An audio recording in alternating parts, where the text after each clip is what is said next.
हरे कृष्ण। जय श्रीमती राधारानी की जय। तो श्रीमती राधारानीर पर्यायक्रमे आमरा आलोचना करছি। आज के आमरा पंचदश पर्व अर्थात राधा कृष्णेर पुनर्मिलन এই বিষয়ে আমরা আলোচনা করব।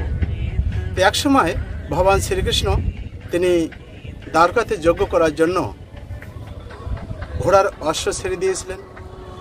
আর এই ঘোড়া যে ধরবে বা তার সাথে তাকে পরাস্ত করতে হবে যুদ্ধে, এই জন্য সমস্ত কিছু দেখভাল করার জন্য অনিরুদ্ধকে তিনি দায়িত্ব দিয়েছিলেন।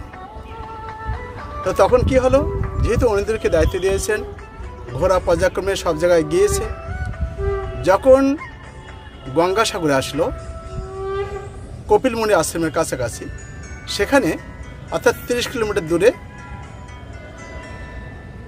30 যোজন সেই দূরে সেখানে গঙ্গাকে একজন আটকিয়ে দিলেন। তিনি হচ্ছেন বিল্লল। বিল্লল এতই শক্তিশালী ছিলেন, অর্থাৎ সমুদ্রের নিচে তার রাজধানী ছিল, যে কেউ তাকে সহজে পরাস্ত করতে পারত না।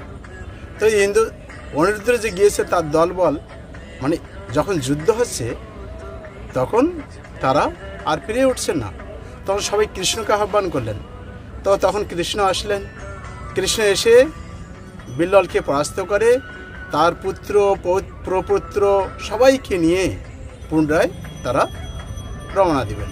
কিন্তু প্রতিমধ্যে যখন দেখলেন যে যমুনা নদী, বৃন্দাবনে তারা এসেছিলেন, যমুনা নদী রয়েছে, সেই ব্রজভূমি, তার সেই পূর্ব স্মৃতি সেখানে জাগরিত হলো।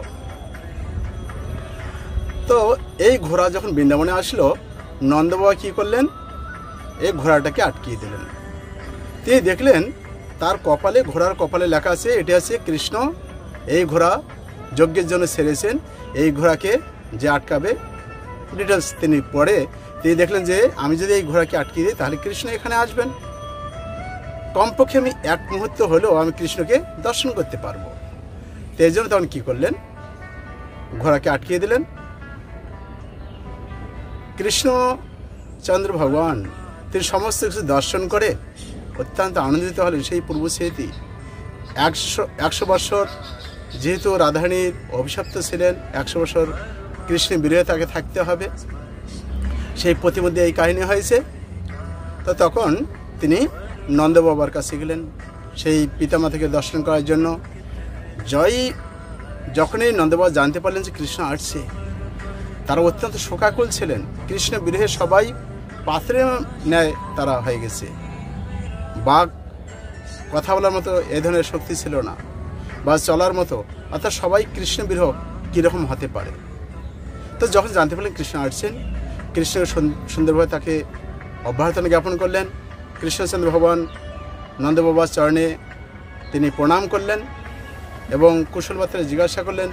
মা যশোদা তিনি জানতে পারলেন যে কৃষ্ণ এসেছেন, সেইভাবে মাতৃ বাৎসল্যতা হেতু তিনি তাকে সেইভাবে সম্মান প্রদর্শন করলেন। কিছুটা শান্ত হলো পরিবেশ, অর্থাৎ এতদিনে যে কীরকম হতে পারে আমরা বুঝতে পারছি। তো মিলিত হলো।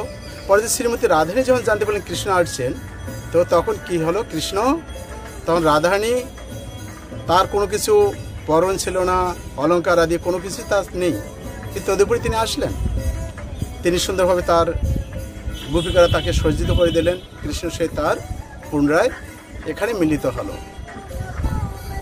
তো এখানে তখন কি করলেন, একটা সুন্দর একটা রাধা কৃষ্ণের যাতে মিলন হয়, নন্দবাবা মা যশোদার কাছ থেকে তারা কৃষ্ণচন্দ্র ভগবান যাদবরা প্রণাম করে তারা রওনা দিলেন। এবং পরবর্তী রাধারানী একটা কুঞ্জের মধ্যে তাদের দুজনের মিলনের ব্যবস্থা করলেন। বিশেষ করে পূর্ণমাসী সখীরা ব্যবস্থা করে দিয়েছেন, সেখানে রাধাকৃষ্ণের পুনরায় মিলন হলো। আগামী পর্বে আমরা ষোড়শ পর্বে আমরা জানব কিভাবে সিদ্ধাশ্রমে গিয়ে রাধারানী গণেশ পূজা করলেন এবং কৃষ্ণ সেখানে কিভাবে আসলেন। এই বিষয়ে আমরা ষোড়শ পর্বে আমরা জানব। ধন্যবাদ। ধারাবাহিক আপনারা রাধারানীর লীলাকথা শ্রবণ করুন। রাধা কৃষ্ণের কৃপা হলেই আমাদের এই দুর্লভ মনুষ্য জীবন সার্থক হতে পারে। হরে কৃষ্ণ।